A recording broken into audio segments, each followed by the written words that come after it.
Oke baik teman-teman, kembali lagi bersama kita tim pengembangan BPKAD Kota Yogyakarta. Nah kali ini setelah kita membuat atau memaparkan terkait dengan overview portal PAD, di sini saya ingin menjelaskan terkait dengan fitur input target, lebih spesifiknya ke sebenarnya admin ini di dalam halaman input target itu ngapain aja sih? Nah, itu kita akan bahas di sini ya, teman-teman ya.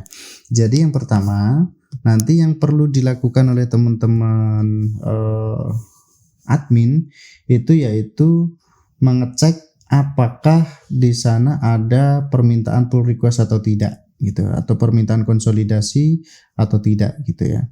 Nah, karena tadi sudah kita approve di bagian awal, makanya angkanya sudah listing di sini nih.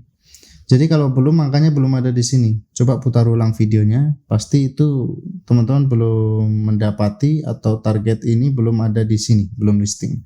Nah ini kenapa meskipun sudah di approval tetapi ada apa ini namanya notifikasi angka 1.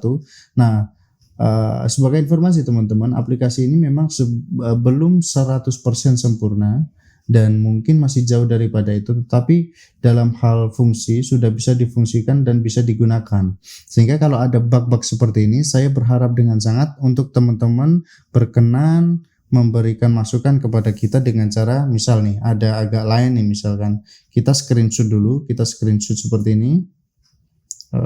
Setelah di screenshot nanti kirim ke pengembangan atau ke nomornya saya atas nama Anam di pengembangan BPKAD.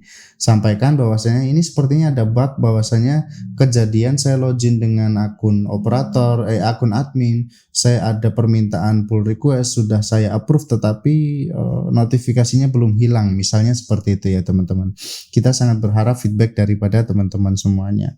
Nah, setelah angkanya berubah seperti ini atau listing seperti ini, hal selanjutnya yang perlu dilakukan teman-teman yaitu menyimpannya.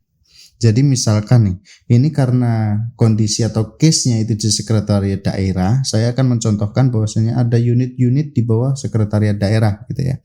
Misal di seluruh unit SKP di sekretariat daerah itu sudah nginput semua dan sudah mengajukan konsolidasi semua melalui pull request nih.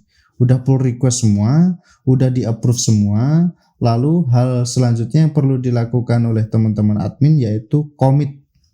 Commit itu kayak simpan gitu. Setelah digabung, nah simpan gabungannya itu sebagai versi tersendiri gitu. Misalkan konsolidasi atas target murni 2027 seda, misalkan gini ya. Kita simpan. Nah, sudah seperti itu. Hal selanjutnya ada satu lagi yang perlu dilakukan teman-teman, yaitu mengajukan konsolidasi ke tingkat level kota. Mohonkan konsolidasi angka ini, seakan-akan Seda admin tuh ngomong kayak gini, ini loh angkanya Seda, mohon untuk dikonsolidasi sebagai target kota gitu, istilah logiknya seperti itu, analoginya. Nah ini nanti klik pull request. Nah sebenarnya di dalam halaman target itu tugasnya admin secara murni itu hanya ada itu, yaitu mengevaluasi pull request apakah ada permintaan atau enggak. Kalau ada di review dulu, kalau sudah sesuai dikonsolidasi, di merger gitu ya.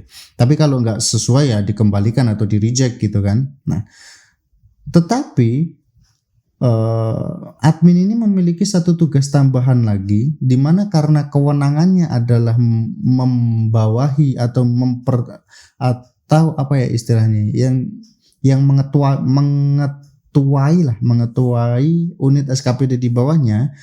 Oleh karenanya atas apa yang terjadi di bawahnya itu tertanggung jawabnya ada di level admin ini.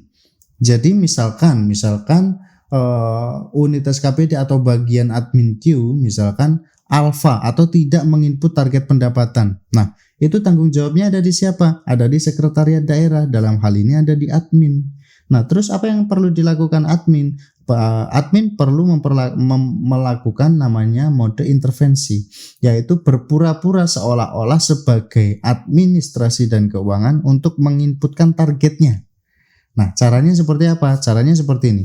Jadi, teman-teman harus masuk ke mode intervensi dulu. Syaratnya hanya satu, yaitu teman-teman masuklah sebagai unit SKPD tertentu yang pengen teman-teman masuki. Seperti contohnya misalkan ini, Tapem belum ada kan.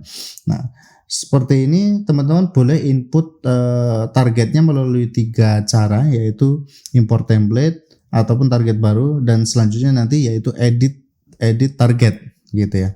Nah, masing-masing itu kapan digunakan? Import template sekali lagi ini digunakan ketika teman-teman admin mau mengimpor atau mau memasukkan target data itu dalam jumlah yang banyak. Itu gunakan ini. Kalau jumlah yang sedikit gunakan ini. Kalau yang jumlahnya spesifik sedikit dan dia rekeningnya sudah ada, nanti gunakan yang di aksi edit gitu ya. Seperti contohnya, saya tidak perlu mencontohkan yang banyak atau saya perlu mencontohkan yang banyak, nggak masalah. Seperti contohnya ini ya. Saya karena sudah punya template, saya akan masukkan di sini. Ini contohnya. Oke, saya akan input ini. Nah, berhasil diimport. Jadi ini bisa di refresh saja teman-teman untuk mengeluarkan angkanya.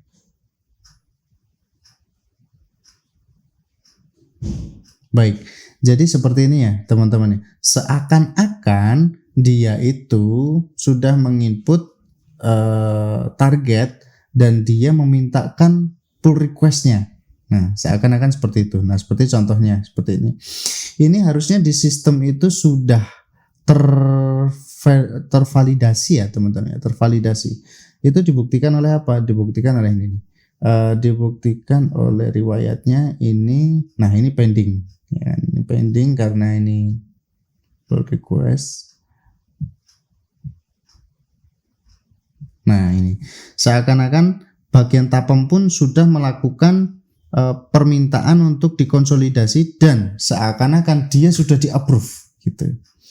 Nah, dengan hal ini berarti tidak ada masalah lagi terkait dengan misalkan ada unit SKPD yang pasif nih, gimana nanti solusinya? Ya, solusinya yang harus bertanggung jawab unit yang berada di atasnya, yaitu dalam hal ini dinas atau sekretariatnya. Seperti itu ya teman-teman ya.